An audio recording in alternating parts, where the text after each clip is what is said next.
Minha mão tremia enquanto eu segurava aquele pequeno pedaço de papel com o endereço do hotel. As ruas de Barcelona pareciam labirintos intermináveis, cada esquina mais ameaçadora que a anterior. O sol começava a se pôr, e as sombras alongadas transformavam os edifícios em monstros silenciosos. Estava sozinha, aos 65 anos, abandonada pelo meu próprio filho em um país estrangeiro, sem falar o idioma e com apenas alguns euros no bolso. Nunca esquecerei as últimas palavras dele. Agora vou aproveitar as férias com a minha família de verdade, não com você. Meu nome é Alice Monteiro. Sou professora aposentada, trabalhei 40 anos ensinando português para crianças e jamais imaginei que meu único filho, Pedro, seria capaz de tal crueldade. Sempre fomos apenas nós dois contra o mundo. Seu pai, meu marido Roberto, faleceu quando Pedro tinha apenas 5 anos, vítima de um acidente de carro. Desde então, dediquei cada segundo da minha existência para garantir que meu filho tivesse tudo o que eu poderia oferecer. Economizei durante anos para pagar a faculdade de administração que ele tanto sonhava. Trabalhava em 2 empregos. Pela manhã na escola estadual e à noite dava aulas particulares. Minhas mãos calejadas de escrever no quadro e corrigir provas financiaram seu primeiro apartamento, seu primeiro carro. Quando Pedro começou sua empresa imobiliária, hipotequei minha própria casa para conseguir o capital inicial que ele precisava. Mãe, você é meu anjo da guarda, ele costumava dizer enquanto me abraçava. Como aquelas palavras soavam vazias agora, ecoando na minha cabeça, enquanto eu vagava perdida pelas ruas de Las Ramblas. Tudo mudou quando Vanessa apareceu na vida dele. Alta, elegante, com aquele sorriso que nunca alcançava os olhos. No início, tentei ignorar os sinais, como quando ela esquecia de me convidar para os jantares de família, ou quando interrompia minhas histórias com um suspiro entediado. Sogra, acho que você já contou essa história 1000 vezes. A mãe dela, Regina, não era diferente. Na verdade, parecia haver uma competição silenciosa entre nós duas. Pedro sempre diz que sou como uma segunda mãe para ele. Ela mencionava casualmente, observando minha reação com aqueles olhos frios. Ainda assim, quando Pedro me ligou dizendo que havia comprado passagens para todos nós irmos a Barcelona, senti uma onda de esperança. Talvez fosse uma chance de nos reconectarmos, de mostrar a Vanessa e Regina que eu também era importante. Passei semanas planejando, estudando espanhol básico, pesquisando sobre a cultura catalã. Queria impressioná-los com meu conhecimento, mostrar que não era apenas uma velha ultrapassada, como ouvi Vanessa me chamar uma vez, quando pensava que eu não estava ouvindo. O voo foi longo e desconfortável. Deram-me o assento do corredor, longe da janela que eu tanto queria para ver as nuvens. Um pequeno sonho de quem nunca havia viajado de avião antes. Pedro, Vanessa e Regina sentaram juntos, rindo e compartilhando champanhe, enquanto eu fingia dormir para esconder as lágrimas que teimavam em aparecer. É só o cansaço, menti para mim mesma. Os primeiros 2 dias em Barcelona foram um borrão de museus visitados às pressas, restaurantes onde ninguém traduzia o cardápio para mim e conversas das quais eu era sistematicamente excluída. Não se preocupe em entender, mãe. Apenas aproveite a vista, Pedro dizia quando eu tentava participar das decisões sobre nosso roteiro. À noite, no hotel, eu dormia sozinha em um quarto menor, enquanto eles ficavam na suíte principal. No terceiro dia, caminhávamos por Las Ramblas, a famosa avenida repleta de turistas, artistas de rua e vendedores ambulantes. O calor era sufocante, e meus joelhos doíam do ritmo acelerado que eles impunham. Ainda assim, sorria e tentava apreciar cada momento. Barcelona era deslumbrante, com sua arquitetura única e energia vibrante. Por um instante, esqueci a frieza com que estava sendo tratada e me permiti sonhar novamente. Foi então que Pedro parou abruptamente. "Vamos tomar um sorvete", anunciou, apontando para uma sorveteria do outro lado da rua. "Esperem aqui, volto em 5 minutos." Vanessa e Regina trocaram olhares que não compreendi na hora, mas que agora, em retrospectiva, estavam carregados de cumplicidade. 5 minutos se transformaram em 10, depois em 30. Regina verificava constantemente o celular, enquanto Vanessa parecia cada vez mais impaciente. Onde ele se meteu? Perguntei, começando a ficar preocupada. Deve ter encontrado algum conhecido. Regina respondeu secamente, sem tirar os olhos da tela do telefone. 1 hora depois, percebi que algo estava errado. Regina e Vanessa pareciam nervosas, sussurrando entre si. Quando insisti em ligar para Pedro, Regina finalmente cedeu. Ele está bem, Alice. Na verdade, ele pediu para te darmos isso. E me entregou um envelope. Com mãos trêmulas, abri o envelope e encontrei um papel com a letra de Pedro. A mensagem era curta, mas devastadora. Mãe, você sempre foi um peso. Cansei de fingir que me importo. Vou aproveitar o restante das férias com minha verdadeira família. Tem dinheiro suficiente aí para você voltar para o Brasil. Ou não. Francamente, não me importo mais. Junto havia 200 euros e uma cópia do endereço do hotel onde estávamos hospedados. Quando levantei os olhos, Vanessa e Regina já estavam se afastando, misturando-se à multidão de turistas. Espere! Gritei, mas minha voz foi engolida pelo barulho da cidade. Corri alguns passos, mas meu corpo de 65 anos não era páreo para 2 mulheres décadas mais jovens. As horas seguintes foram um pesadelo. Tentei voltar ao hotel sozinha, mas me perdi. Meu espanhol limitado não era suficiente para pedir direções adequadamente. O celular que Pedro havia me dado para emergências estava sem crédito internacional. À medida que o sol se punha, encontrei-me em uma área cada vez menos turística, com ruelas estreitas e olhares suspeitosos me seguindo. O pânico começou a tomar conta. Sentei em um banco de praça e chorei como não chorava desde a morte de Roberto. Como meu próprio filho poderia fazer isso comigo? O que eu havia feito de tão terrível para merecer tal abandono? As memórias de todos os sacrifícios que fiz por ele passavam pela minha mente como um filme cruel. Lembrei do dia em que vendi minhas joias de casamento para pagar sua viagem de formatura. Da vez em que fiquei sem comer adequadamente por 1 mês para conseguir comprar o terno caro que ele queria para uma entrevista de emprego. Das noites em que costurava até tarde para economizar no uniforme escolar. Cada lembrança era uma punhalada no peito. Já era noite fechada quando decidi que precisava me mover. O bairro onde me encontrava não parecia seguro para uma idosa sozinha. Usando o pouco espanhol que conhecia e muito gesticular, consegui que um dono de café me indicasse vagamente a direção do centro turístico. Caminhei por quase 2 horas, os pés ardendo em bolhas dentro dos sapatos inadequados para tanto caminhar. Foi quando vi um homem ser assaltado a poucos metros de mim. 2 jovens em motos arrancaram sua mochila e celular antes que ele pudesse reagir. O medo paralisou meu corpo. Escondi-me numa entrada de prédio, rezando para não ser notada. Aqueles 200 euros eram tudo que eu tinha no mundo naquele momento. O calor, o cansaço, o medo e, acima de tudo, a dor da traição foram demais para meu corpo. Senti uma tontura forte. Minha visão escureceu nas bordas e minhas pernas fraquejaram. A última coisa que lembro foi de tentar me apoiar na parede, mas meus dedos não encontraram suporte. Acordei com o som de vozes falando em português. Por um momento, pensei estar sonhando ou talvez até morta. Um homem de aproximadamente 70 anos, cabelos grisalhos e olhos gentis, segurava meu pulso. Senhora, senhora, consegue me ouvir? Tentei responder, mas minha garganta estava seca demais. Ele ofereceu água, que bebi avidamente. Sou Carlos Oliveira, médico brasileiro. A senhora desmaiou na rua. Alguns transeuntes a trouxeram para minha clínica aqui perto. Olhei em volta e percebi que estava em um pequeno consultório médico. O que a senhora faz sozinha em Barcelona, neste bairro, a esta hora da noite?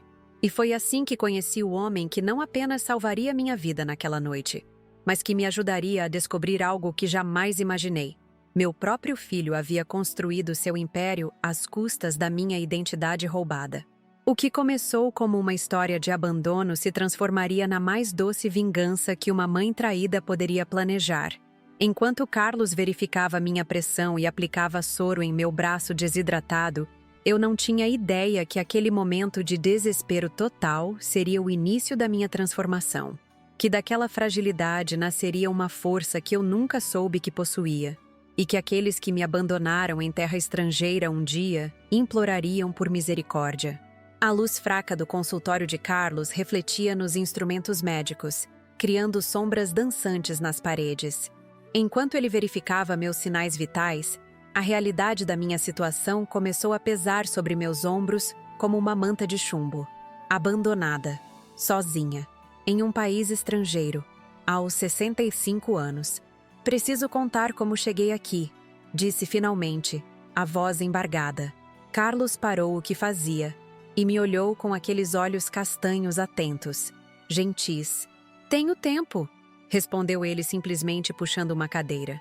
Deitada naquela maca improvisada, comecei a desenrolar o novelo da minha vida para este estranho que, ironicamente, era a única pessoa no mundo que parecia se importar comigo naquele momento. Sempre fui uma mãe dedicada, comecei. Quando Roberto, meu marido, faleceu em um acidente de carro, Pedro tinha apenas 5 anos. Éramos só nós dois contra o mundo. Fechei os olhos, as memórias vívidas demais. Os primeiros anos foram os mais difíceis. Lembro de noites sentada à mesa da cozinha, depois que Pedro dormia, calculando centavo por centavo como pagaríamos o aluguel naquele mês. Das inúmeras vezes em que jantei apenas um copo de leite para que houvesse comida suficiente para o lanche escolar dele no dia seguinte. Trabalhei como professora por 40 anos, continuei. Pela manhã na escola estadual, à tarde em um cursinho e muitas noites dava aulas particulares. Meus finais de semana eram preenchidos com correção de provas e preparação de aulas. Carlos escutava atentamente, sem interromper. Havia algo reconfortante em sua presença silenciosa, como se suas décadas de experiência médica o tivessem ensinado que, às vezes, a melhor medicina é simplesmente ouvir.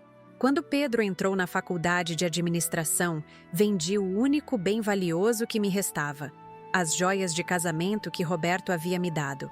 Era um conjunto de safiras que pertencia à família dele há gerações. Doeu me desfazer daquilo, mas o sorriso de Pedro ao receber a notícia que poderia estudar na melhor universidade compensou tudo.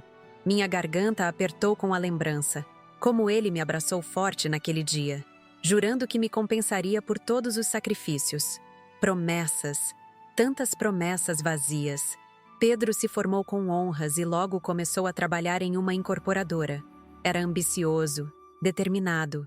Quando decidiu abrir seu próprio negócio imobiliário, não hesitei em hipotecar minha pequena casa para conseguir o capital inicial que ele precisava. Carlos franziu o senho. A senhora hipotecou sua casa para o negócio dele? Assenti, um sorriso triste nos lábios. Parece loucura agora, não é? Mas na época, ele era meu mundo. Tudo o que eu fazia era por ele, para ele. O negócio de Pedro prosperou rapidamente. Em poucos anos, tornou-se um dos empresários imobiliários mais bem-sucedidos de São Paulo. Comprou uma mansão nos Jardins, dirigia carros importados, frequentava restaurantes estrelados. A princípio, me incluía em sua nova vida. Jantares de domingo, presentes caros no Natal, uma viagem ocasional para o litoral. Foi quando ele conheceu Vanessa. Suspirei profundamente. Modelo, influenciadora digital. 10 anos mais jovem que ele. Deslumbrante, sofisticada, com aquele tipo de beleza que intimida. No início, tentei me aproximar dela. Preparava seus pratos favoritos quando vinham jantar, perguntava sobre sua família, me interessava genuinamente por sua carreira. Mas Vanessa mantinha uma distância calculada, educada na superfície, fria nas entrelinhas. E então veio Regina, a mãe dela. Uma versão mais velha e mais astuta de Vanessa. Balancei a cabeça, lembrando como Regina se infiltrou na vida de Pedro, tornando-se sua conselheira, confidente, quase uma mãe substituta. As visitas de Pedro começaram a rarear. Ligações não atendidas, mensagens respondidas dias depois com desculpas vagas sobre trabalho.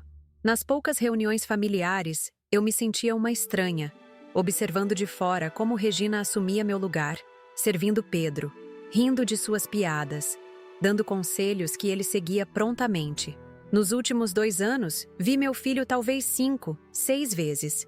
Sempre encontros breves, apressados. Estou ocupado, mãe.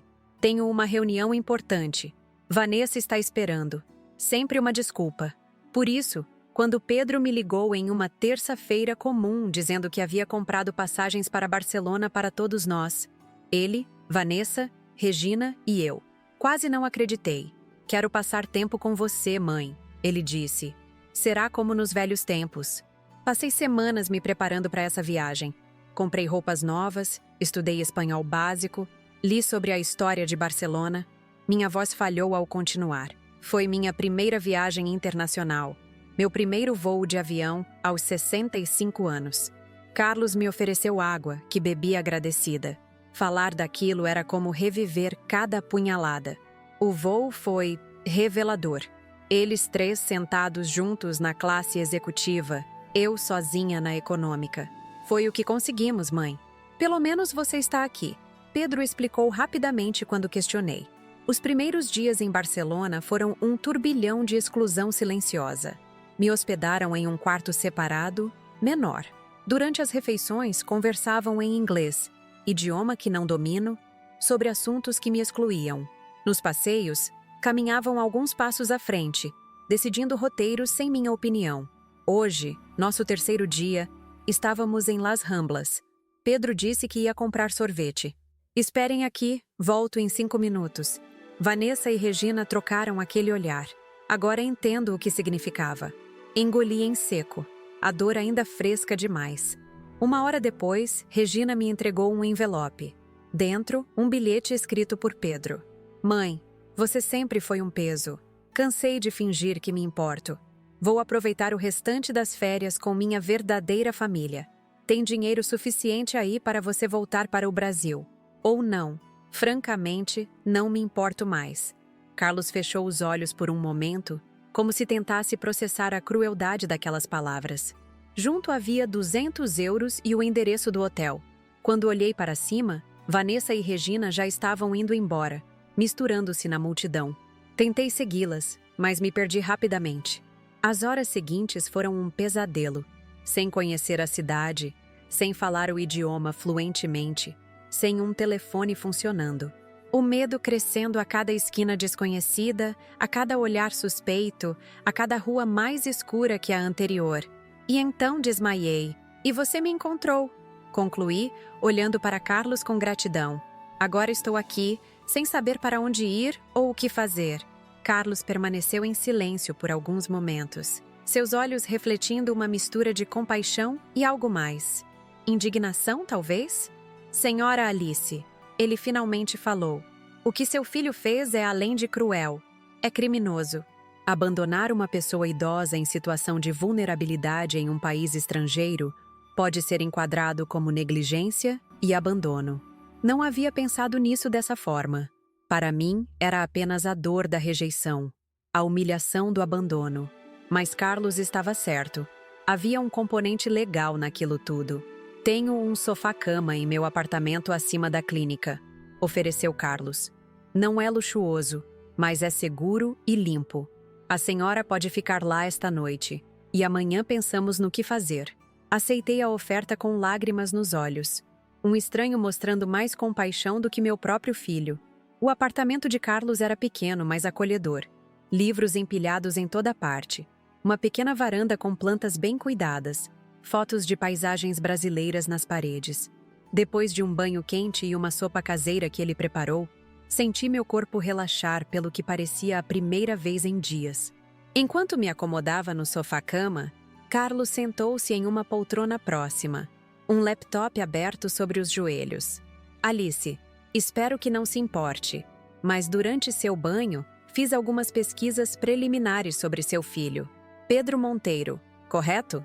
Dono da Monteiro Incorporações? Assenti, surpresa com seu interesse.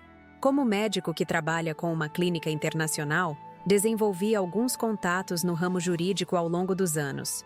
Um deles é especializado em crimes financeiros transnacionais. Crimes financeiros? Não entendo. O que isso tem a ver com Pedro? Carlos ajustou os óculos, seu rosto subitamente sério.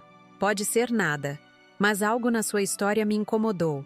Você mencionou que hipotecou sua casa para o negócio inicial dele, certo? E que rapidamente ele se tornou muito bem-sucedido? Sim, Em poucos anos, ele já estava entre os empresários mais prósperos de São Paulo. Sempre achei que fosse talento, trabalho duro. Pode ser, Carlos ponderou. Mas também pode haver mais nessa história. A senhora disse que Pedro se formou em administração. Ele teria conhecimento suficiente para manipular documentos financeiros, criar empresas fantasmas. Senti um calafrio percorrer minha espinha. Está sugerindo que meu filho fez algo ilegal? Carlos fechou o laptop, seu olhar gentil, mas direto. Estou sugerindo que investigamos, por precaução. Se estiver tudo correto, ótimo. Mas se não estiver, bem, talvez encontremos um modo de equilibrar a balança. Aquela noite, deitada no sofá-cama de um estranho em um país estrangeiro, tive o primeiro vislumbre de algo que não sentia há muito tempo. Poder. Não o poder destrutivo da raiva, embora ela estivesse lá, borbulhando sob a superfície, mas o poder do conhecimento, da verdade. Se Pedro havia construído seu império sobre mentiras, talvez fosse hora da verdade vir à tona. Na manhã seguinte, Carlos me apresentou a Isabela, uma amiga brasileira que administrava uma pequena pousada no bairro gótico de Barcelona. Com seus 60 anos e um sorriso caloroso, Isabela me ofereceu não apenas um quarto em sua pousada, mas também um trabalho temporário na recepção. Precisamos de alguém que fale português com tantos turistas brasileiros, explicou ela. E você pode ficar aqui enquanto resolvermos sua situação. Aceitei imediatamente. O trabalho me daria propósito, um lugar para ficar e, mais importante, tempo para investigar o que Carlos suspeitava. Nos dias seguintes, entre atender hóspedes e aprender os caminhos de Barcelona, colaborei com Carlos e seu amigo advogado, Juan Martínez. Forneci todas as informações que lembrava sobre os negócios de Pedro. Datas, nomes de parceiros comerciais, detalhes da hipoteca da minha casa. Uma semana após meu abandono em Las Ramblas, Juan apareceu na pousada com uma pasta grossa debaixo do braço e uma expressão grave. "Senhora Monteiro", começou ele, depois que nos sentamos no pequeno jardim interno da pousada. "O que descobrimos é perturbador." Juan abriu a pasta, revelando dezenas de documentos, alguns em português, outros em espanhol e inglês. Seu filho não apenas usou a hipoteca da sua casa como capital inicial, ele criou uma rede complexa de empresas fantasmas, todas usando seu nome e número de identificação como garantia. Meu coração acelerou. "Como assim, usando meu nome?" Juan apontou para vários documentos. "Aqui, aqui e aqui. Sua assinatura. Ou melhor, sua assinatura forjada. Temos um especialista em grafologia que confirmou. Estas não foram assinadas pela senhora." Olhei para os papéis, atordoada. Realmente pareciam minha assinatura, mas com pequenas diferenças que só eu notaria. Um loop mais alongado no A, uma curva menos pronunciada no M. Mas por quê? Por que Pedro faria isso? Carlos, que estava sentado silenciosamente ao meu lado, interveio. Lavagem de dinheiro, evasão fiscal, fraude bancária. Usando seu nome e identidade, ele podia obter empréstimos enormes, criar empresas que existiam apenas no papel, mover fundos internacionalmente sem levantar suspeitas. Juan assentiu. E o mais grave? A casa onde a senhora morava em São Paulo não foi apenas vendida, foi hipotecada múltiplas vezes em diferentes bancos, todos usando documentos com sua assinatura forjada. A sala pareceu girar ao meu redor. Minha casa. A única coisa que eu realmente possuía, minha segurança para a velhice. Pedro não apenas a tinha vendido sem meu conhecimento, mas a usara como peça em seu esquema fraudulento. "Isso explica o abandono", murmurou Carlos. Ele sabia que eventualmente a senhora descobriria sobre a casa. Deixá-la em um país estrangeiro, sem recursos, foi uma tentativa de silenciá-la. A realidade daquelas palavras me atingiu como um trem. Meu próprio filho não apenas me abandonara. Ele havia planejado meticulosamente meu desaparecimento. Talvez esperasse que eu morresse nas ruas de Barcelona, ou que simplesmente desaparecesse, tornando-me apenas mais uma idosa perdida em um país estrangeiro. O que podemos fazer?" Perguntei, a voz trêmula. Juan e Carlos trocaram olhares. Temos evidências suficientes para um processo criminal internacional, explicou Juan. Fraude, falsificação, apropriação indébita, potencialmente até tentativa de homicídio culposo pelo abandono. Mas precisamos de mais, completou Carlos. Precisamos acessar as contas offshore onde ele provavelmente esconde o dinheiro real. Foi quando Isabela, que estivera ouvindo silenciosamente da porta, deu um passo à frente. Posso ajudar com isso. Todos nos viramos para ela surpresos. Antes de abrir esta pousada, eu trabalhava com segurança digital, revelou Isabela com um sorriso enigmático. Digamos que tenho habilidades que poderiam ser úteis para acessar certas informações protegidas. Naquele momento, algo mudou dentro de mim. A dor ainda estava lá, claro. A traição, a humilhação, o abandono, nada disso havia desaparecido. Mas agora havia algo mais: determinação, uma resolução fria e calculada que nunca havia sentido antes. Vamos fazer isso, decidi, minha voz surpreendentemente firme. Não apenas por mim, mas por todas as pessoas que Pedro pode ter prejudicado com seus esquemas. Nas semanas seguintes, nossa pequena equipe trabalhou incansavelmente. Juan usou seus contatos no sistema jurídico internacional para construir um caso sólido. Isabela, com suas habilidades surpreendentes em informática, conseguiu acessar e-mails, registros bancários e documentos que provavam, sem sombra de dúvida, os crimes de Pedro. Carlos me apresentou a Mariana Costa, uma jornalista brasileira baseada em Barcelona que cobria casos de corrupção internacional. Depois de verificar nossas evidências, ela concordou em publicar a história. Não imediatamente, mas no momento certo, quando tivéssemos todos os elementos necessários para derrubar Pedro completamente. Enquanto isso, monitorávamos as redes sociais de Vanessa. Ela postava diariamente fotos das férias dos sonhos, jantares em restaurantes estrelados, passeios de iate, compras em boutiques exclusivas. Em algumas fotos, Regina aparecia radiante.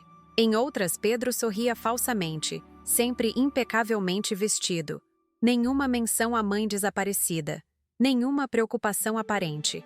Uma noite, enquanto jantávamos na pequena cozinha do apartamento de Carlos, que havia se tornado nosso quartel-general improvisado, Isabela entrou com seu laptop, os olhos brilhando de excitação.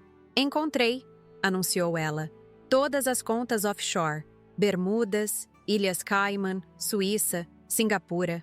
Milhões de euros, todos provenientes de negócios fraudulentos, todos conectados às empresas fantasmas criadas no nome de Alice. Carlos assobiou baixinho. Isso é mais do que imaginávamos. Juan, que estava revisando documentos à mesa, levantou os olhos. Com isso, temos tudo. Podemos acionar a Interpol, a Polícia Federal Brasileira, as autoridades espanholas. Pedro Monteiro não escapará. Olhei para aquele grupo de pessoas, estranhos há algumas semanas, agora aliados dedicados, e senti uma onda de gratidão me inundar. Em meio à pior traição da minha vida, havia encontrado a maior lealdade. Quando eles voltam ao Brasil? Perguntei. Mariana verificou seu telefone. Segundo as postagens de Vanessa, em 3 dias. Ela está fazendo uma contagem regressiva para uma grande festa de retorno na mansão deles. Então temos 3 dias para preparar nossa própria recepção, disse, um sorriso determinado se formando em meus lábios. Naquela noite, finalizamos nosso plano. Não seria apenas justiça, seria uma lição que Pedro, Vanessa e Regina jamais esqueceriam. Porque quando você abandona alguém que dedicou a vida inteira a você, deve estar preparado para as consequências. E as consequências, neste caso, seriam devastadoras. O plano estava traçado. A armadilha, pronta. Em 3 dias, quando aquele avião pousasse em Guarulhos, meu filho descobriria que o verdadeiro pesadelo não era ter uma mãe idosa para cuidar. Era enfrentar uma mãe determinada a obter justiça. A manhã em que nosso plano seria colocado em prática, amanheceu com um céu de Barcelona tão azul que parecia pintado à mão. 3 dias haviam se passado em um turbilhão de preparativos, ligações internacionais e noites em claro. Meu coração batia em um ritmo acelerado, misturando ansiedade e uma estranha sensação de paz. A paz de quem finalmente retoma o controle da própria vida. Nervosa? Carlos perguntou, me entregando uma xícara de café forte na pequena cozinha de seu apartamento, onde nos reuníamos para os últimos ajustes. Curiosamente, não, respondi surpreendendo a mim mesma. Sinto como se estivesse prestes a prestar um exame para o qual estudei a vida inteira. Juan chegou pontualmente às 8, trazendo uma pasta com todos os documentos legais necessários. Isabela apareceu logo depois, seu laptop debaixo do braço, um sorriso confiante no rosto. Mariana, a jornalista, completou nosso pequeno exército, câmera e gravador a postos. Vamos revisar uma última vez, disse Juan, espalhando documentos sobre a mesa. Às 14h30, o voo de Pedro, Vanessa e Regina pousa em Guarulhos. Nossa equipe em São Paulo já está posicionada. Autoridades brasileiras foram notificadas e aguardam com mandados de prisão. Isabela abriu seu laptop. Todas as contas offshore foram sinalizadas para as autoridades financeiras internacionais. No momento em que eles pousarem, cada centavo estará congelado. Minha matéria está pronta para publicação, acrescentou Mariana. Assim que recebermos a confirmação da abordagem em Guarulhos, vai ao ar simultaneamente em 3 idiomas: português, espanhol e inglês. Carlos pousou sua mão sobre a minha. Alice, tem certeza de que não quer estar lá pessoalmente? Podemos conseguir um voo. Balancei a cabeça. Não, quero que ele sinta o que eu senti. O chão desaparecendo sob seus pés em um lugar onde pensava estar seguro, sem me ver até que seja tarde demais. O que não contei ao grupo foi o sonho que tive na noite anterior. Nele, eu confrontava Pedro não como a mãe magoada, mas como uma força da natureza, implacável, justa e inevitável. Acordei sentindo que minha ausência física no momento de sua queda seria mais poderosa que qualquer palavra que eu pudesse dizer. As horas seguintes passaram em uma tensão palpável. Às 13h, nossos contatos confirmaram que o voo estava no horário. Às 14h, recebemos a notícia de que a Polícia Federal estava posicionada no desembarque internacional. Às 14h25, Isabela conseguiu acesso às câmeras de segurança do aeroporto através de seus contatos. Reunidos em torno de seu laptop, observamos a cena se desenrolando como um filme. O voo pousou. Passageiros começaram a sair pela área de desembarque. E então, lá estavam eles. Pedro, impecável em seu terno caro. Vanessa, deslumbrante com óculos escuros e um chapéu estiloso. Regina, seguindo logo atrás com ar arrogante. Suas expressões mudaram simultaneamente quando notaram os agentes se aproximando. Primeiro confusão, depois alarme, então pânico. Vi os lábios de Pedro formando "deve haver algum engano", enquanto os policiais mostravam distintivos e papéis oficiais.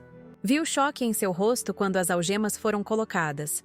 O desespero quando jornalistas, alertados por Mariana, começaram a fotografar a cena.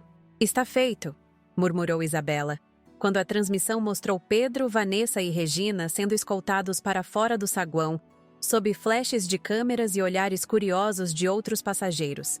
Mariana apertou algumas teclas em seu telefone. Matéria publicada. Em minutos estará em todos os portais de notícias. Um silêncio solene caiu sobre nós. Não era exatamente uma celebração. Vidas estavam sendo destruídas, afinal. Mas era justiça, pura e simples. "O que acontece agora?" Perguntei, finalmente sentindo o peso emocional do momento. "Eles provavelmente serão soltos sob fiança nas próximas 24 horas", explicou Juan. "Mas isso é apenas o começo. O processo criminal será longo. E temos outro trunfo." Ele olhou para Isabela, que assentiu. "Amanhã de manhã, quando tentarem acessar suas contas e propriedades, descobrirão que tudo está bloqueado. As evidências de fraude financeira são irrefutáveis." Carlos apoiou meu ombro gentilmente. "Acho que está na hora do próximo passo do plano. Você está pronta?" Respirei fundo. "Sim, estou pronta para voltar." O plano era simples em teoria, ousado na execução. Enquanto Pedro e Vanessa lidavam com a humilhação pública e o bloqueio de seus bens, eu retornaria silenciosamente ao Brasil. Não para confrontá-los imediatamente, mas para estar presente quando o verdadeiro golpe fosse desferido. Meu voo para São Paulo partiu na manhã seguinte. Isabela insistiu em me acompanhar. para garantir que tudo corra conforme planejado, explicou ela. Mas suspeitei que também fosse para me dar suporte emocional. Carlos nos levou ao aeroporto, prometendo nos encontrar em São Paulo em 2 dias. Tudo está encaminhado, assegurou-me antes de nos despedirmos. Antônio está cuidando dos últimos detalhes em São Paulo.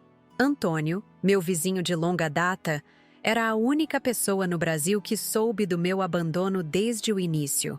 Foi ele quem primeiro notou minha ausência prolongada e quem manteve contato constante com nosso grupo durante as investigações.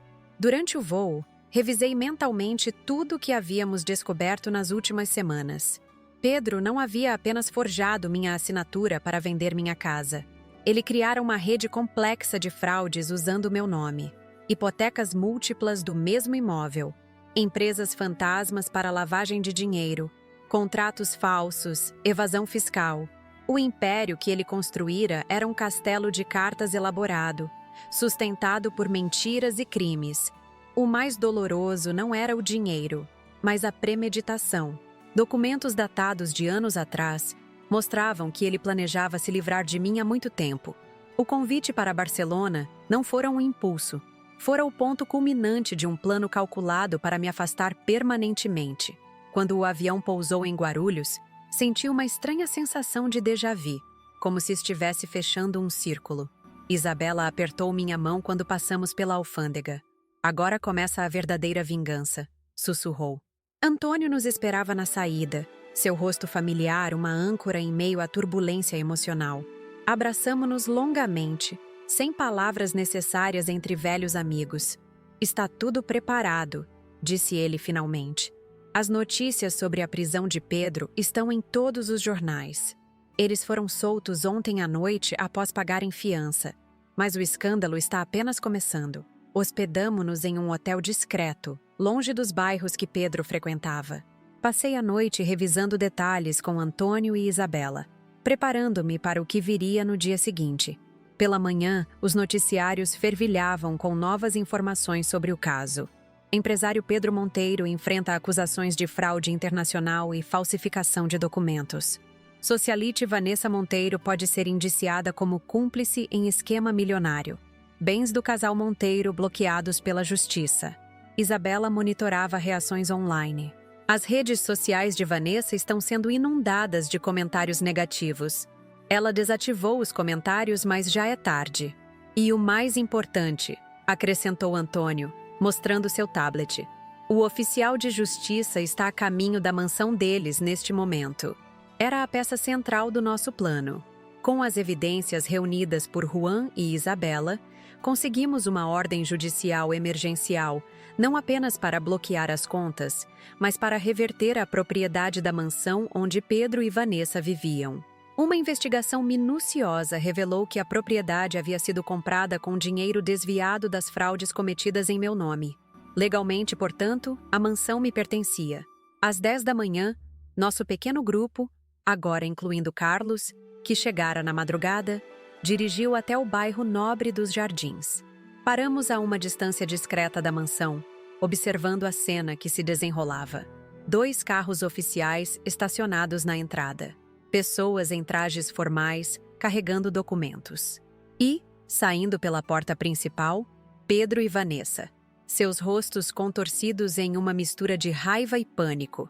Hora do grande finale, murmurou Carlos, apertando minha mão antes de sairmos do carro. Caminhei com passos firmes até o portão da mansão, onde um pequeno grupo de jornalistas, alertados por Mariana, já se reunia, sentindo o cheiro de uma história bombástica. Pedro me viu primeiro. Seu rosto empalideceu como se tivesse visto um fantasma. "Mãe!" exclamou, a voz falha. Você está viva?" A pergunta revelava mais do que ele pretendia. Não era alívio, era horror. Horror por ver seus planos desmoronarem, por perceber que o abandono não resultara em meu desaparecimento permanente. Surpresa, respondi calmamente, estendendo a mão para o oficial de justiça, que me entregou um conjunto de documentos. Parece que agora você vai descobrir como é ficar sem ter para onde ir. Vanessa avançou, seu rosto contorcido de fúria. Sua velha manipuladora. Pedro, Faça alguma coisa. Mas Pedro estava paralisado, os olhos fixos nos papéis em minhas mãos. Documentos oficiais transferindo a propriedade da mansão para meu nome, junto com uma ordem de despejo imediato. Vocês têm 1 hora para recolher pertences pessoais, informou o oficial. Qualquer bem adquirido com fundos sob investigação permanecerá sob custódia judicial. Os jornalistas registravam tudo, suas câmeras capturando o momento exato em que o império de Pedro desmoronava. Vizinhos curiosos começavam a se reunir nos portões adjacentes, observando o espetáculo incomum naquele bairro normalmente tranquilo. Como você conseguiu isso? Pedro finalmente balbuciou, sua arrogância desmoronando visivelmente.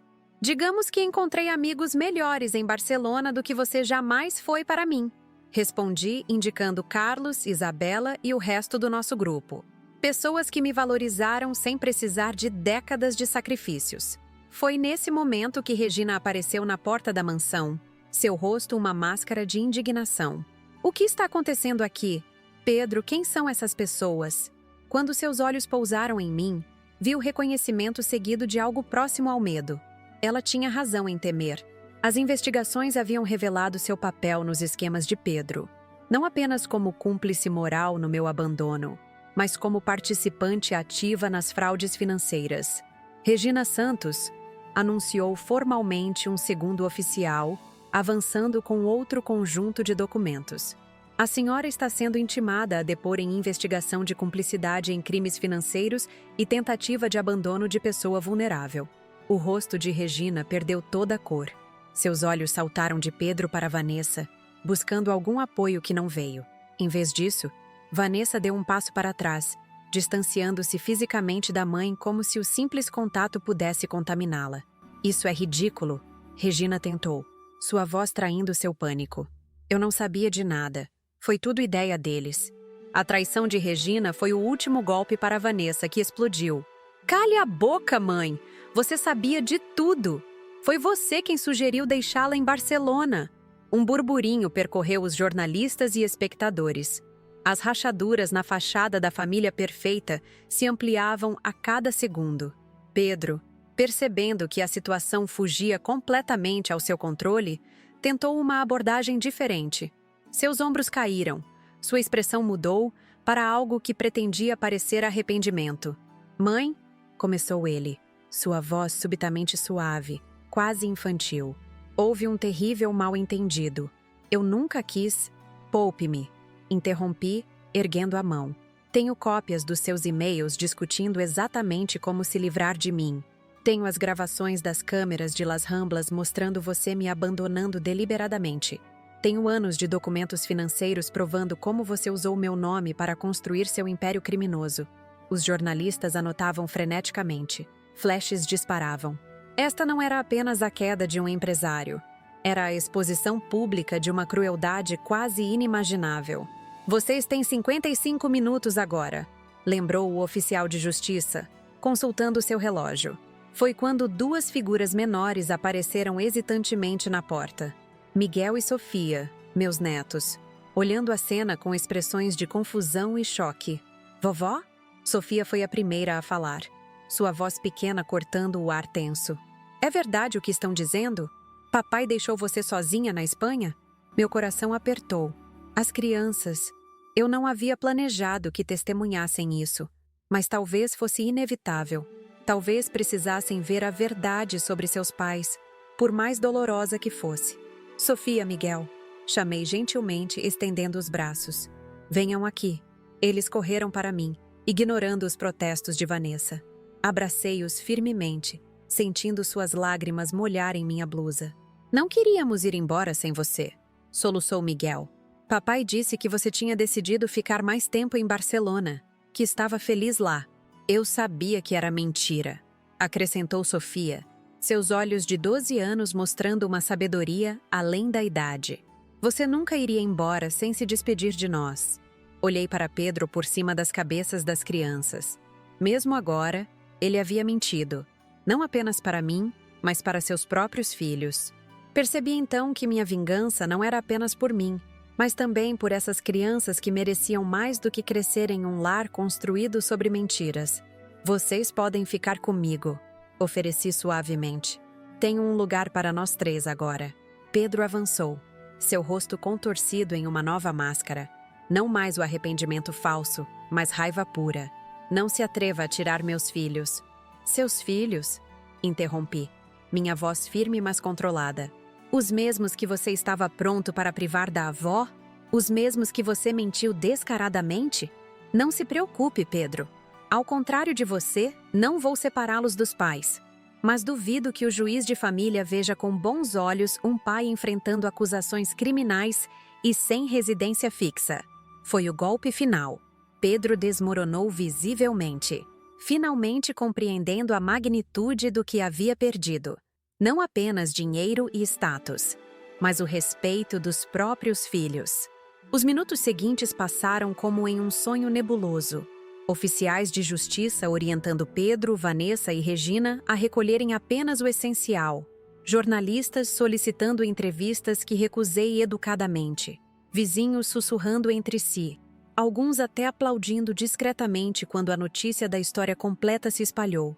Uma hora depois, observei de pé na entrada da mansão, agora legalmente minha, enquanto Pedro e Vanessa saíam cabisbaixos, carregando algumas malas apressadamente feitas. Regina seguia separadamente, já demonstrando o distanciamento que se aprofundaria nos dias seguintes. "Para onde vamos agora, papai?"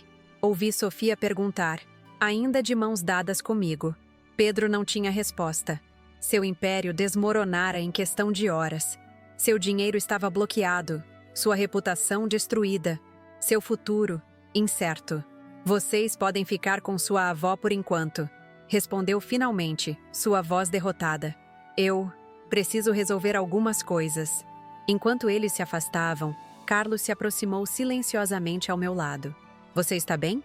Olhei para a mansão, símbolo de tudo que Pedro havia roubado de mim e de outros.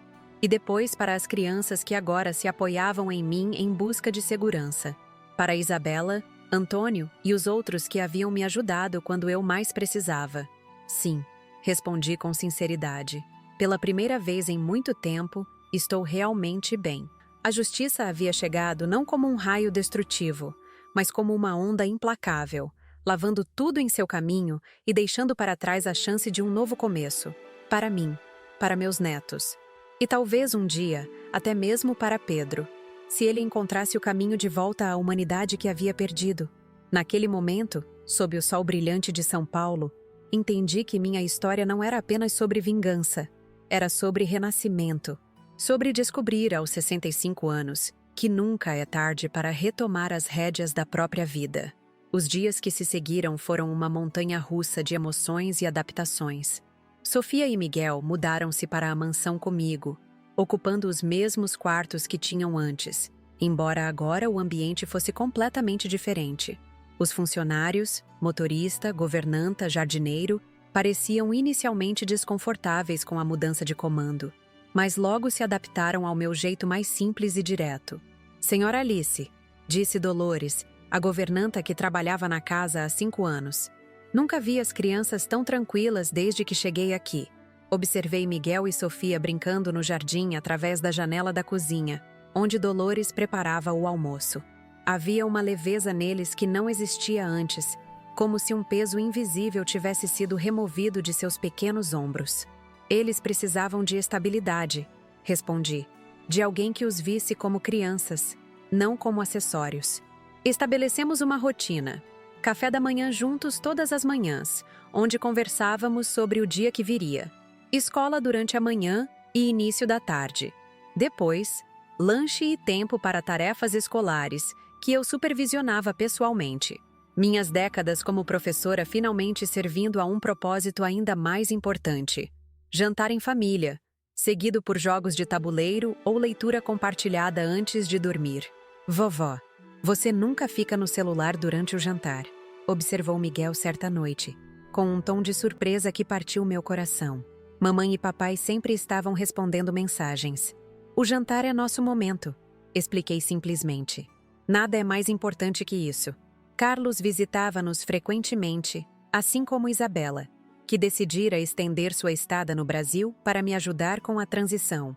Antônio também se tornou presença constante, trazendo bolos caseiros que as crianças adoravam. Formamos uma espécie de família improvisada, unida não por sangue, mas por escolha e lealdade.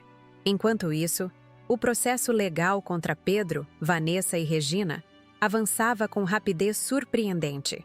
A quantidade de evidências era esmagadora, e novos detalhes surgiam diariamente, complicando ainda mais a situação deles.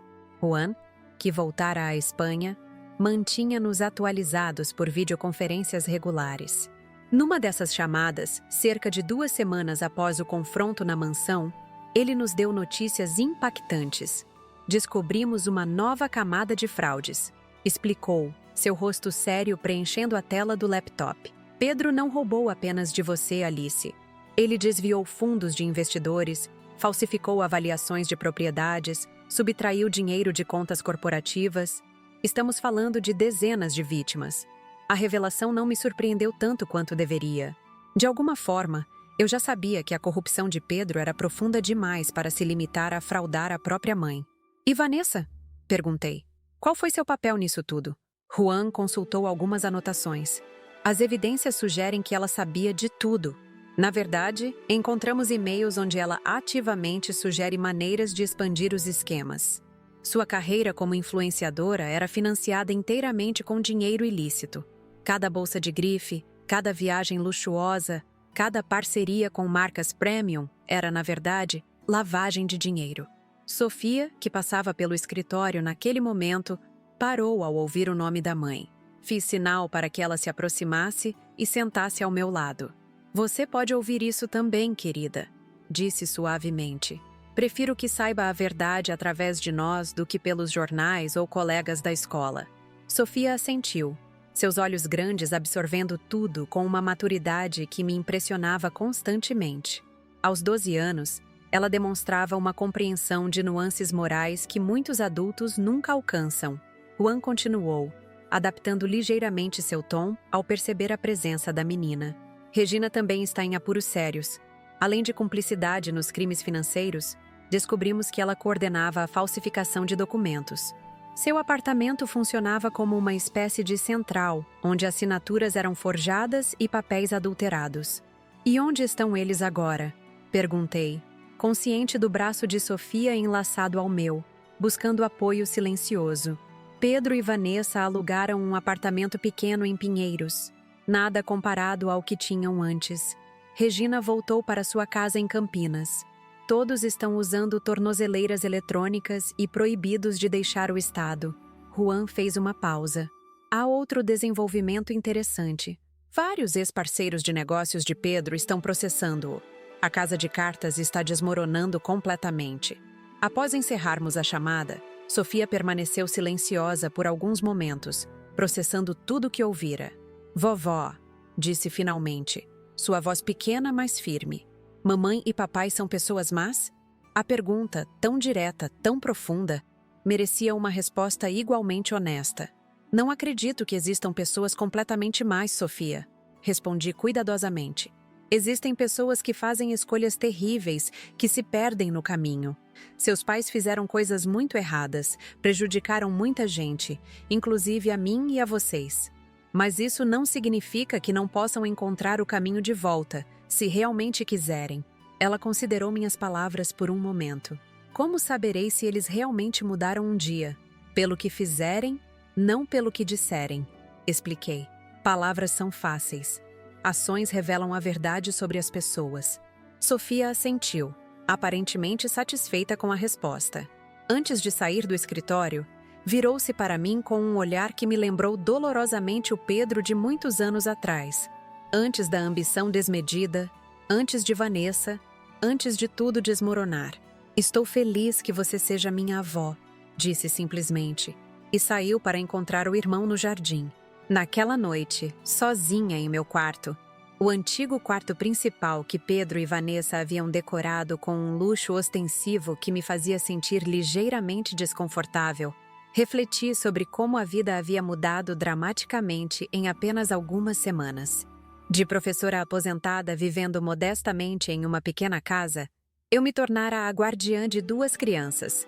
proprietária de uma mansão e figura central em um dos maiores escândalos financeiros recentes do país. Mais importante, de vítima, eu me tornara protagonista da minha própria história.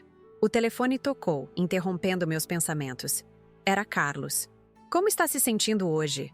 perguntou ele, sua voz transmitindo o calor que havia se tornado meu porto seguro. "Como se estivesse vivendo a vida de outra pessoa", confessei. "Às vezes me pergunto se tudo isso é real." "É real", ele assegurou. "E você merece cada momento bom que vier daqui para frente." Conversamos por quase 1 hora, sobre as crianças, sobre o caso legal, sobre planos para o futuro. Carlos havia decidido estender sua licença do hospital em Barcelona, considerando até mesmo a possibilidade de transferência permanente para São Paulo. "Tenho uma proposta para você", disse ele antes de nos despedirmos. "Algo que venho pensando há alguns dias." "Estou ouvindo." "Todo esse dinheiro que Pedro acumulou ilegalmente, uma vez que os processos terminem e os tribunais determinarem que parte dele é legitimamente seu, o que pretende fazer com ele?" A pergunta me pegou de surpresa. Sinceramente, não havia pensado muito além de garantir segurança para mim e para as crianças. "Não sei", admiti. "É mais dinheiro do que jamais imaginei ter. Mais do que preciso, certamente. E se usássemos parte dele para criar algo positivo? Uma fundação, talvez? Para ajudar idosos vítimas de abandono familiar ou abuso financeiro?" A ideia ressoou imediatamente em meu coração. Transformar o instrumento da minha dor em ferramenta de cura para outros? Havia poesia naquilo. "Carlos", respondi, emoção tornando minha voz mais grave. "Acho que você acabou de dar propósito ao resto da minha vida." Na manhã seguinte, compartilhei a ideia com Isabela durante nosso café. Seus olhos brilharam com entusiasmo. "É perfeito, Alice. Posso ajudar com a parte tecnológica. Um site, sistemas para gerenciar casos, banco de dados de recursos. Poderíamos até desenvolver um aplicativo para idosos reportarem situações de abuso ou abandono." A ideia cresceu rapidamente, ganhando forma e substância. Antônio, com sua experiência em administração pública aposentado, ofereceu-se para ajudar com a estrutura organizacional. Mariana, a jornalista, prometeu dar visibilidade à iniciativa quando estivéssemos prontos para lançá-la. Em meio a esse turbilhão de planos positivos, recebi uma ligação inesperada. Era o advogado de Pedro, solicitando uma reunião. "Ele gostaria de conversar com a senhora", explicou o homem, sua voz profissional e neutra. Em terreno neutro, com a presença dos advogados de ambas as partes, claro. Consultei Juan antes de tomar qualquer decisão. "Pode ser uma armadilha", advertiu ele. "Talvez esteja tentando manipulá-la emocionalmente para conseguir alguma vantagem legal. Ou talvez ele finalmente queira se desculpar", contrapôs Carlos, sempre inclinado a ver o melhor nas pessoas. Depois de muita reflexão, decidi aceitar o encontro, mas com condições específicas. Seria em um restaurante público, com a presença não apenas de advogados, mas também de Carlos e Isabela. E as crianças não seriam mencionadas.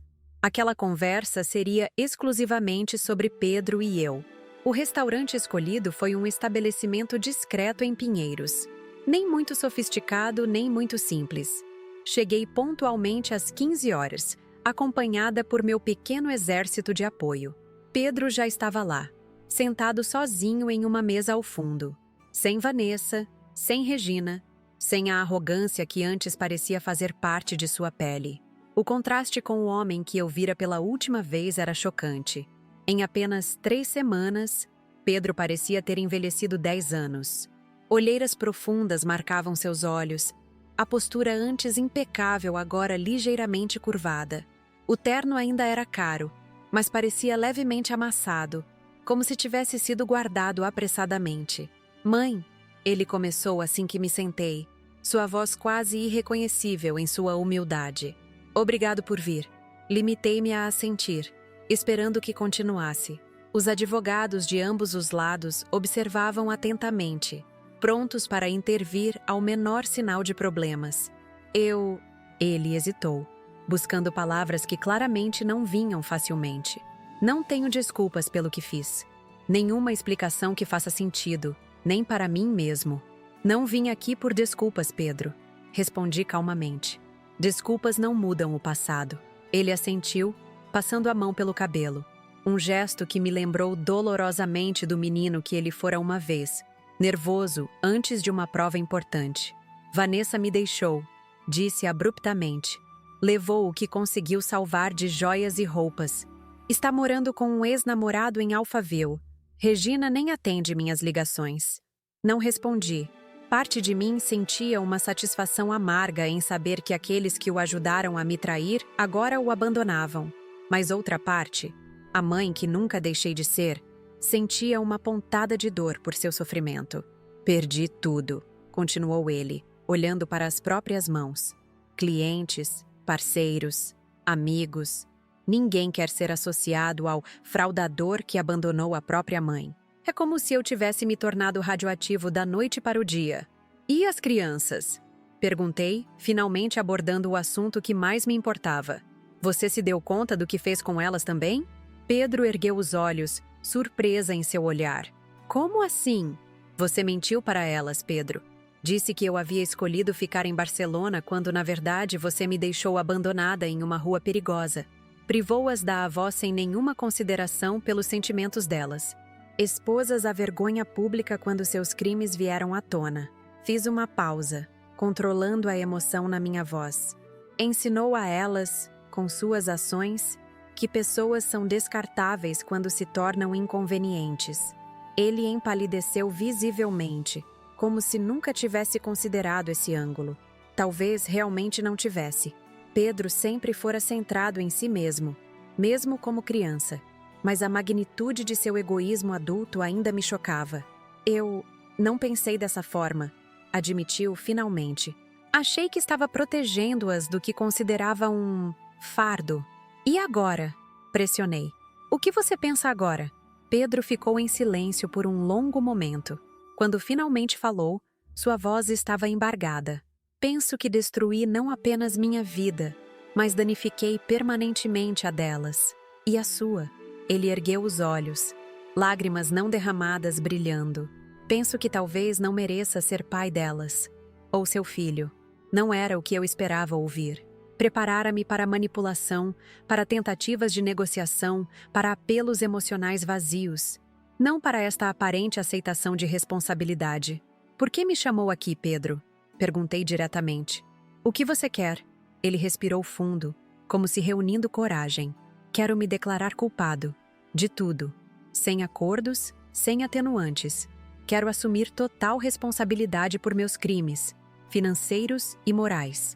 Os advogados de ambos os lados se agitaram visivelmente. Uma confissão total significaria anos de prisão, restituição financeira completa, fim definitivo de qualquer carreira no mundo corporativo. Não estou fazendo isso para ganhar sua simpatia ou perdão, continuou ele, percebendo minha expressão cética. Sei que algumas coisas não podem ser perdoadas. Estou fazendo isso porque é o certo. E porque talvez um dia, quando Miguel e Sofia forem adultos, possam olhar para esse momento e ver que, pelo menos uma vez, escolhi o caminho correto. Estudei seu rosto, buscando sinais de falsidade, de manipulação. Não encontrei nenhum. Apenas exaustão, arrependimento e algo que parecia ser o início de uma autoconsciência há muito tempo ausente. A decisão de se declarar culpado é sua. Respondi finalmente. Quanto às crianças, elas precisam de estabilidade agora. Podem ver você quando estiverem prontas e sob supervisão apropriada. Pedro assentiu, aceitando minhas condições sem protesto. Antes que eu me levantasse para sair, ele fez uma última pergunta. Como está sendo para você? Lidar com tudo isso, com as crianças, com a nova vida? A pergunta me pegou desprevenida. Era a primeira vez em décadas que Pedro demonstrava interesse genuíno pelo meu bem-estar. Estou redescobrindo quem sou. Respondi honestamente. Além de mãe, além de professora, estou descobrindo que ainda tenho muito a oferecer ao mundo. Contei-lhe brevemente sobre a ideia da fundação. Seus olhos se iluminaram ligeiramente. Isso é extraordinário, disse ele. Transformar algo tão horrível em algo positivo. Sempre admirei isso em você, mesmo quando estava muito cego para demonstrar. Quando nos despedimos, não houve abraços ou promessas vazias de reconciliação. Apenas um entendimento silencioso de que um capítulo havia terminado e outro, completamente diferente, estava começando. No caminho de volta para casa, Carlos dirigia em silêncio respeitoso, permitindo que eu processasse o encontro.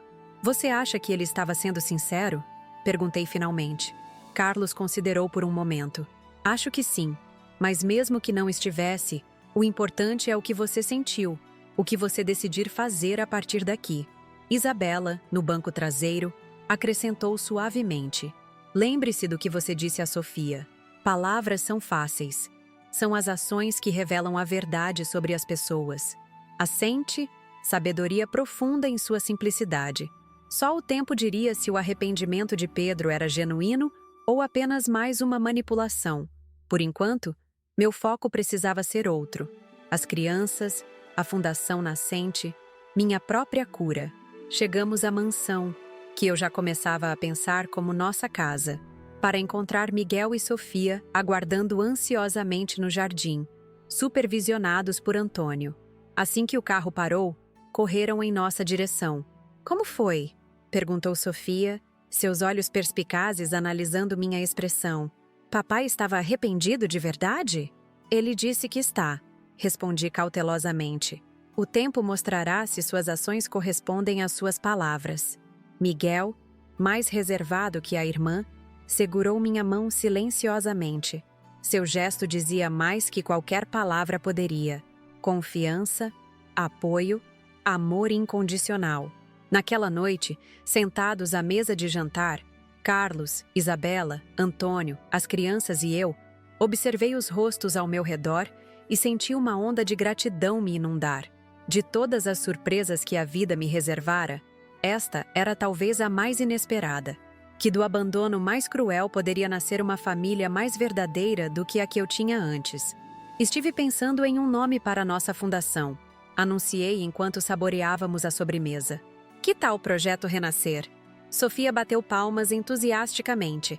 "Porque é sobre dar às pessoas uma segunda chance na vida. Como você teve, vovó?" "Exatamente", confirmei, tocada por sua compreensão. Enquanto a conversa fluía animadamente sobre logos, missões e primeiros passos, pensei em como a vida dá voltas extraordinárias. 3 semanas atrás, estava sozinha e abandonada em uma rua de Barcelona, certa de que meu fim havia chegado.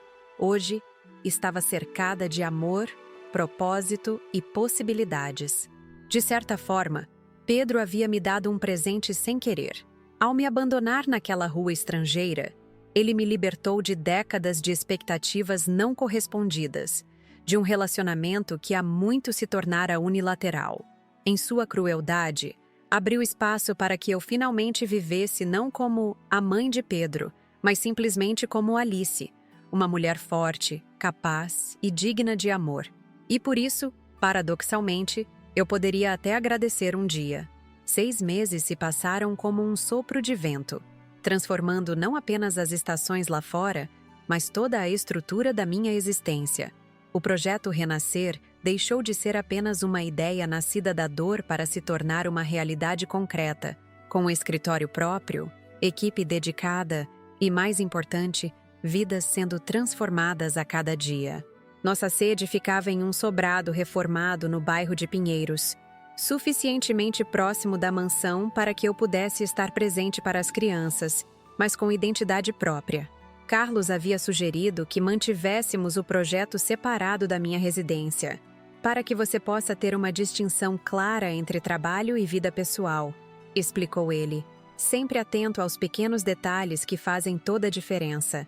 Naquela manhã de início de inverno, enquanto ajustava o cachecol antes de sair para o escritório, observei meu reflexo no espelho do hall de entrada. Quem era aquela mulher de cabelos grisalhos e postura ereta me olhando de volta? Seus olhos tinham uma vivacidade que não reconheci imediatamente. Suas mãos moviam-se com propósito e confiança. Precisei de um momento para aceitar que era eu mesma. Alice Monteiro, 65 anos, não mais definida pela maternidade ou abandono, mas por suas próprias escolhas e ações. "Vovó, você vai se atrasar para a reunião!" Sofia gritou do andar de cima, sempre atenta aos horários. Aos 12 anos, ela assumira o papel de assistente extraoficial da fundação, mantendo agendas e lembrando a todos de compromissos importantes. Estou indo, querida. Você tem certeza que não quer vir hoje? Será uma reunião importante. Sofia apareceu no topo da escada, já vestida com o uniforme escolar, seu tablet educacional debaixo do braço. Queria muito, mas tenho apresentação de ciências. Vou compensar ajudando no evento de sábado. O evento de sábado seria o primeiro grande marco público do projeto Renascer, um simpósio sobre direitos dos idosos, com presença confirmada de especialistas, autoridades e, mais importante, dezenas de idosos que haviam sido ajudados por nossa iniciativa nos últimos meses. Miguel desceu as escadas logo atrás da irmã, silencioso como sempre, mas com um sorriso suave que raramente exibia antes. Aos 15 anos, estava finalmente encontrando seu próprio caminho, destacando-se na programação e ajudando Isabela com o desenvolvimento do aplicativo da Fundação. Vou direto da escola para o laboratório de informática hoje, lembrou-me ele. Isabela disse que podemos finalizar a versão beta do app se trabalharmos algumas horas extras. Abracei os dois antes de saírem, sentindo aquela mistura de orgulho e gratidão que nunca deixava de me surpreender. Em meio a todo o caos e transformação, eles haviam se tornado meus pilares e, de alguma forma misteriosa, eu me tornara o deles também. Carlos me esperava na cozinha, preparando café em uma cafeteira italiana que trouxera de Barcelona. Após 3 meses de idas e vindas entre os dois países, ele finalmente decidira transferir-se permanentemente para o Brasil, assumindo uma posição no Hospital Sírio-Libanês e dedicando parte de seu tempo como consultor médico do projeto Renascer. "Pronta para o grande dia?" perguntou, entregando-me uma xícara fumegante. Seu sotaque, ainda presente depois de décadas vivendo na Espanha, dava uma musicalidade especial às palavras em português. "Honestamente, estou nervosa", admiti, sorvendo o café forte. "É a primeira vez que confrontaremos Pedro diretamente desde aquele encontro no restaurante. A reunião de hoje marcaria um momento decisivo. Pedro, cumprindo sua palavra, havia se declarado culpado de todas as acusações. Após um acordo judicial complexo, ele evitara a prisão em regime fechado, mas estava cumprindo pena em regime semiaberto, com tornozeleira eletrônica e obrigação de prestar serviços comunitários. Parte desse acordo, sugerido surpreendentemente pelo próprio Pedro, envolvia trabalhar como consultor não remunerado para o projeto Renascer, utilizando seu conhecimento financeiro para identificar e prevenir fraudes contra idosos. Hoje seria sua primeira visita oficial à fundação. "Você não precisa fazer isso, sabe?", lembrou Carlos gentilmente. "Juan pode lidar com ele. Ninguém esperaria que você trabalhasse diretamente com Pedro depois de tudo." Balancei a cabeça, determinada. "Preciso encarar isso de frente. Não por ele, mas por mim. Para provar a mim mesma que superei o poder que ele tinha sobre mim." O trajeto até o escritório foi silencioso, cada um imerso em seus próprios pensamentos.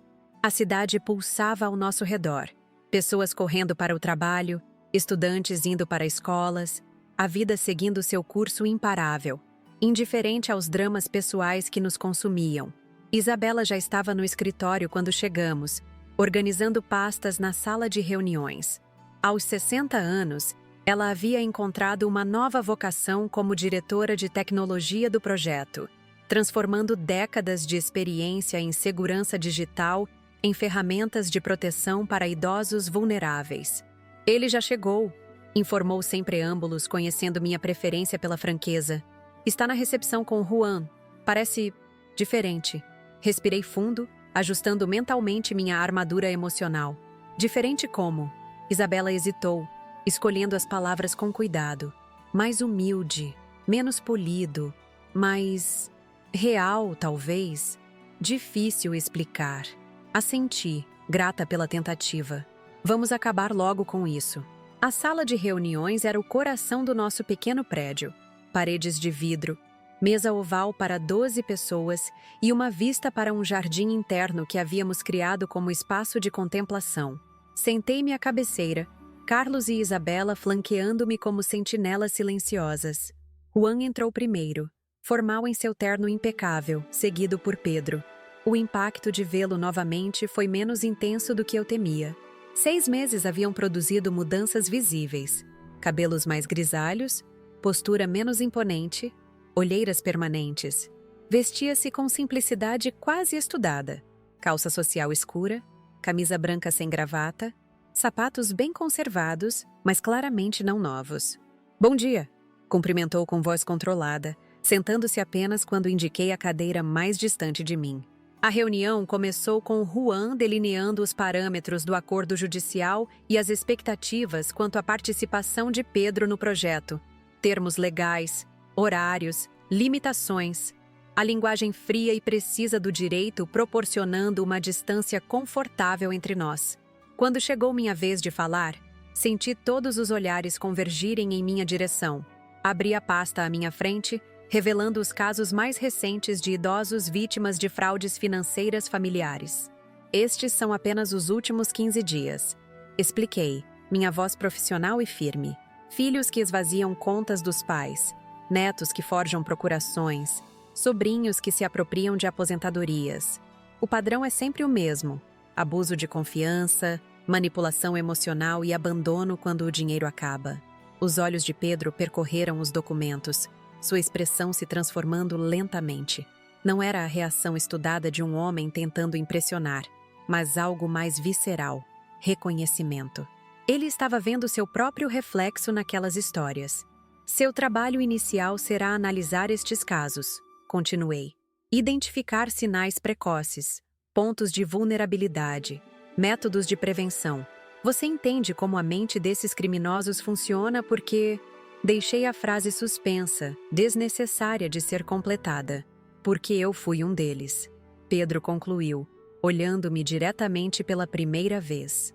"Porque eu sei exatamente como justificar para si mesmo que está apenas tomando o que merece ou fazendo um favor ao assumir controle financeiro de alguém vulnerável." O silêncio que seguiu foi denso, carregado de verdades não ditas por décadas. Juan pigarreou, consultando seu relógio. "Acho que os termos estão claros. Pedro começará amanhã, reportando-se diretamente a mim nos primeiros 30 dias. Depois reavaliamos o arranjo."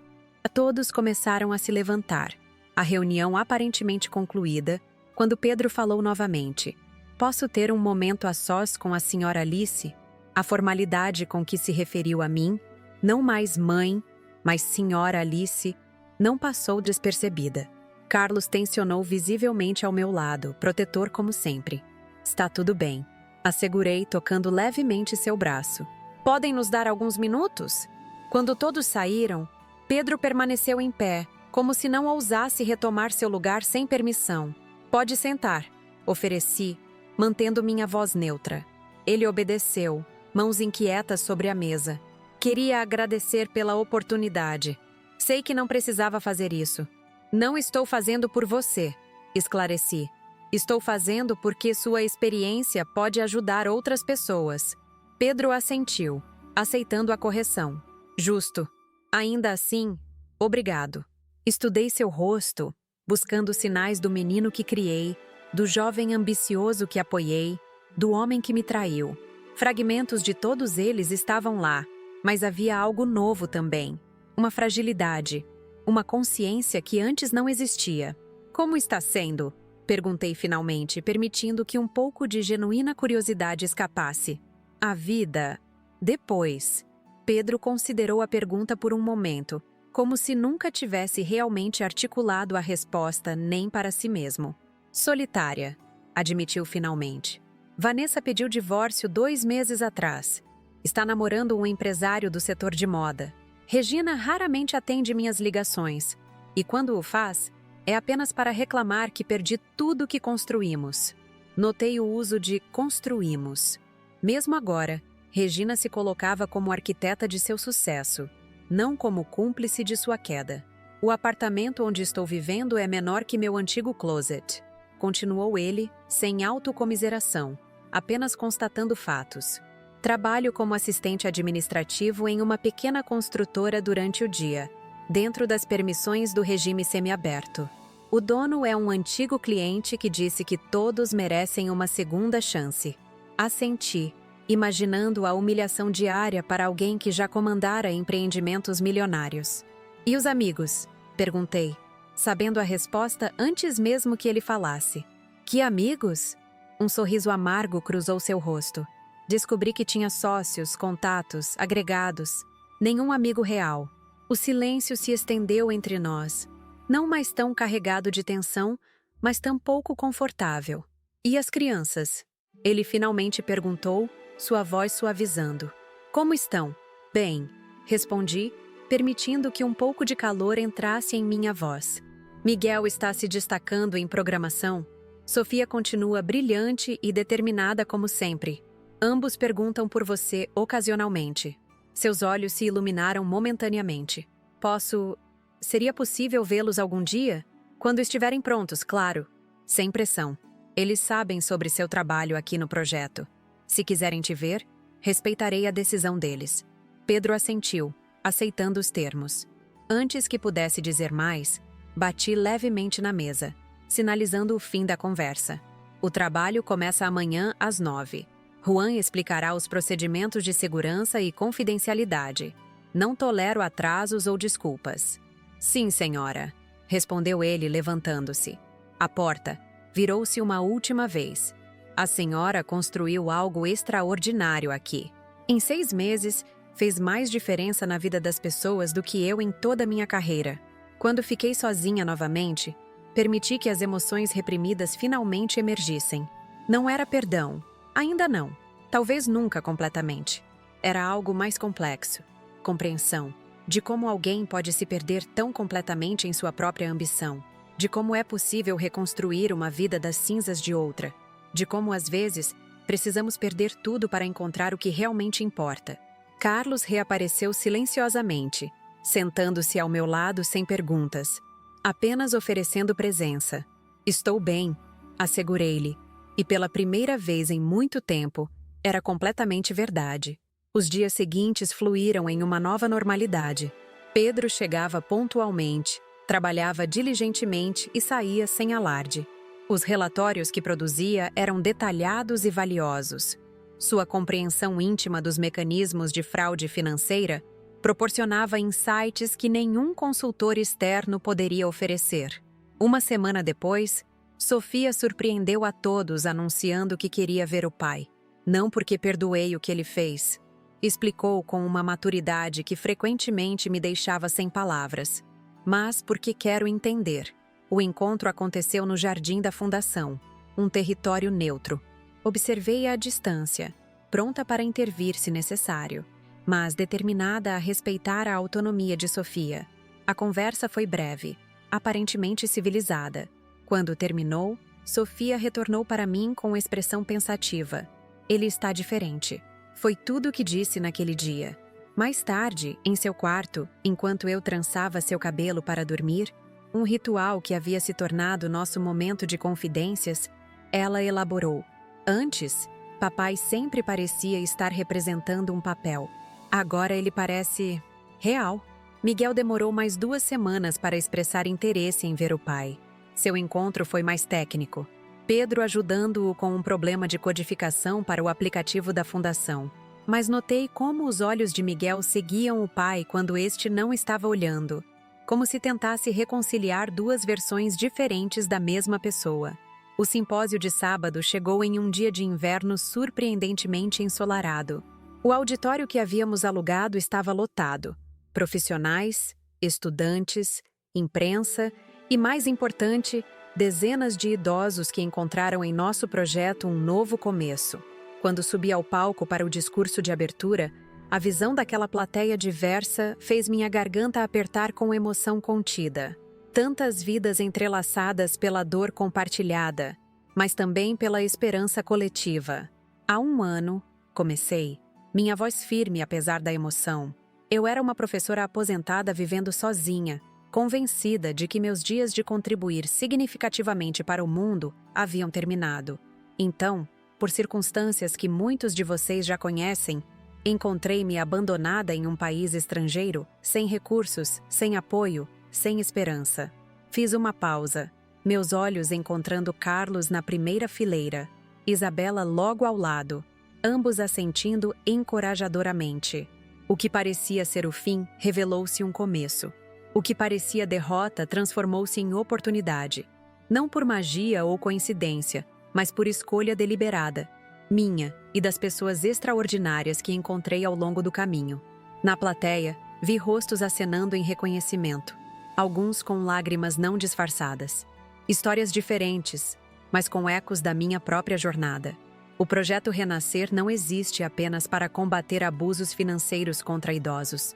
Existimos para afirmar uma verdade fundamental: que nossas vidas não perdem valor com a idade, que podemos ser autores de novos capítulos, não importa quantas páginas já tenham sido escritas. Na última fileira, discretamente posicionado perto da saída, notei Pedro. Não havia sido convidado oficialmente, mas tampouco seria impedido de assistir a um evento público. Nossos olhos se encontraram brevemente. Não havia mais ódio ali, apenas uma melancolia compartilhada pelo que poderia ter sido e nunca seria. Hoje, celebramos não apenas o nascimento oficial desta fundação, mas o renascimento de cada pessoa que encontrou aqui um novo propósito, uma nova comunidade, uma nova chance.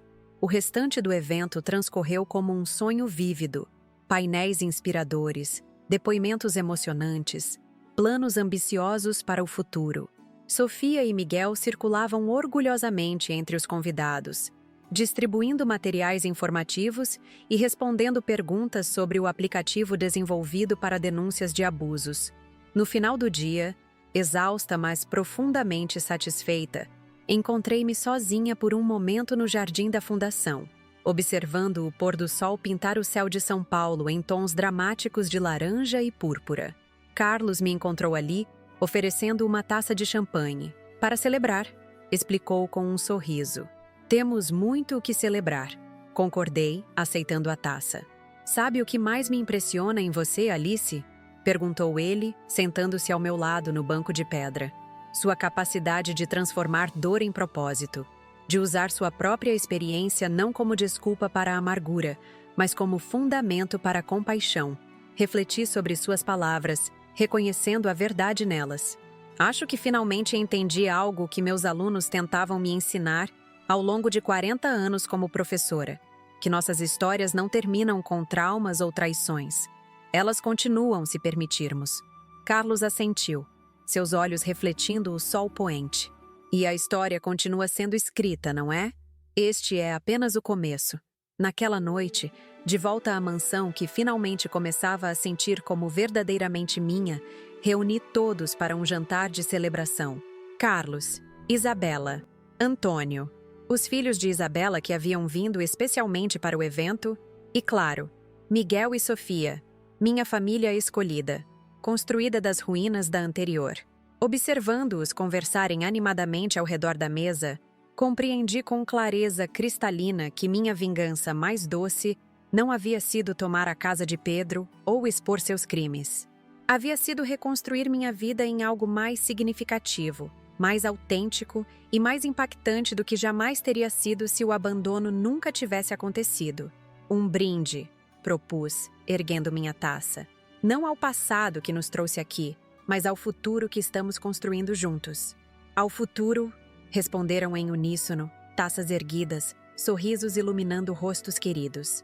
E assim, aos 66 anos, compreendi finalmente o que tantos buscam a vida inteira, que nossa maior vitória não é evitar quedas, mas aprender a voar depois delas, que nosso valor não está no que os outros enxergam em nós, mas no que descobrimos dentro de nós mesmos, quando todos os apoios externos são removidos.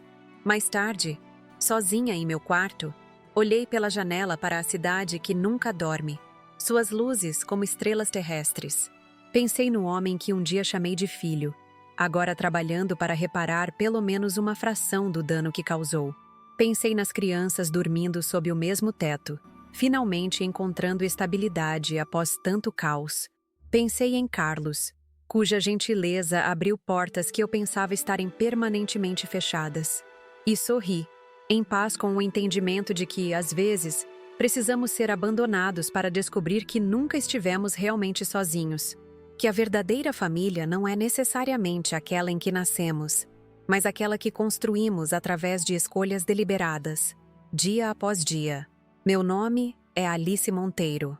Fui abandonada na rua de um país estrangeiro pelo meu próprio filho, e foi a melhor coisa que poderia ter acontecido comigo.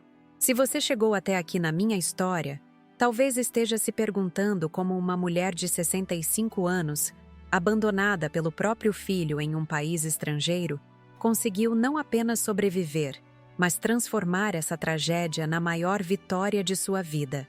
A resposta não está em nenhuma fórmula mágica ou golpe de sorte, mas em algo que todos temos dentro de nós, mesmo quando não percebemos: a capacidade de escolher nossa própria resposta diante da adversidade. Quando Pedro me deixou naquela rua em Barcelona com apenas 200 euros no bolso, dizendo que ia aproveitar as férias com sua verdadeira família, ele acreditava estar se livrando de um fardo. O que ele não imaginava é que, naquele momento, não estava apenas me abandonando, estava libertando uma força que permanecera adormecida por décadas. Minha história começou como tantas outras. Uma mãe dedicada que sacrificou tudo pelo filho. Fiquei viúva cedo. Trabalhei em 2 empregos. Economizei cada centavo para dar a Pedro a melhor educação possível. Quando ele quis abrir seu negócio imobiliário, hipotequei minha casa para fornecer o capital inicial. Acreditei que estava plantando sementes de gratidão e amor. Em vez disso, cultivei um monstro de ambição e egoísmo. A chegada de Vanessa e sua mãe Regina na vida de Pedro apenas acelerou um processo que já estava em curso. Gradualmente, fui excluída, diminuída, transformada em um inconveniente a ser tolerado. O convite para as férias em Barcelona, minha primeira viagem internacional aos 65 anos, foi, na verdade, a etapa final de um plano calculado para se livrar permanentemente de mim. O que Pedro não contava era com a rede de apoio que encontrei por acaso. Carlos, o médico brasileiro que me atendeu quando desmaiei na rua, Isabela, dona da pousada que me ofereceu abrigo e trabalho, Juan, o advogado que ajudou a desvendar os crimes financeiros de Pedro, Mariana, a jornalista que deu visibilidade à minha história. Pessoas que eram completos estranhos e que se tornaram minha família escolhida. A investigação revelou algo chocante. Pedro não havia apenas me abandonado. Havia roubado minha identidade, forjado minha assinatura em documentos, hipotecado minha casa múltiplas vezes e criado um império financeiro baseado em fraudes usando meu nome. O abandono em Barcelona não era apenas crueldade, era a tentativa de silenciar a única pessoa que poderia expor seus crimes. Quando retornei ao Brasil, não vim como vítima implorando por migalhas de atenção, mas como justiceira determinada a equilibrar a balança. No momento em que Pedro, Vanessa e Regina desembarcaram de suas luxuosas férias, encontraram a Polícia Federal esperando. O império desmoronou em questão de horas, contas bloqueadas, propriedades apreendidas, reputações destruídas. A mansão onde viviam, comprada com dinheiro desviado das fraudes cometidas em meu nome, tornou-se legalmente minha. Ver seus rostos quando perceberam que estavam sendo despejados, que agora eram eles que não tinham para onde ir, foi um momento de justiça poética que jamais esquecerei. Mas a verdadeira vitória não foi tomar a casa de Pedro ou expor seus crimes.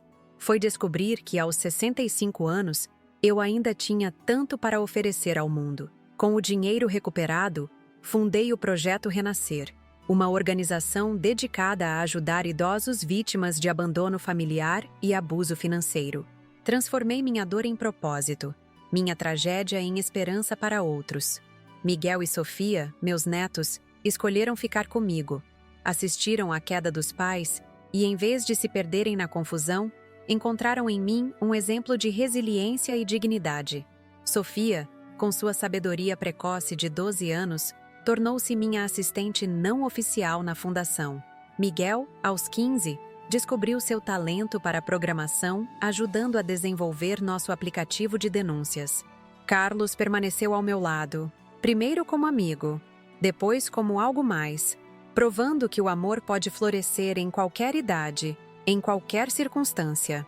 Isabela tornou-se nossa diretora de tecnologia, usando sua experiência em segurança digital para proteger outros idosos vulneráveis.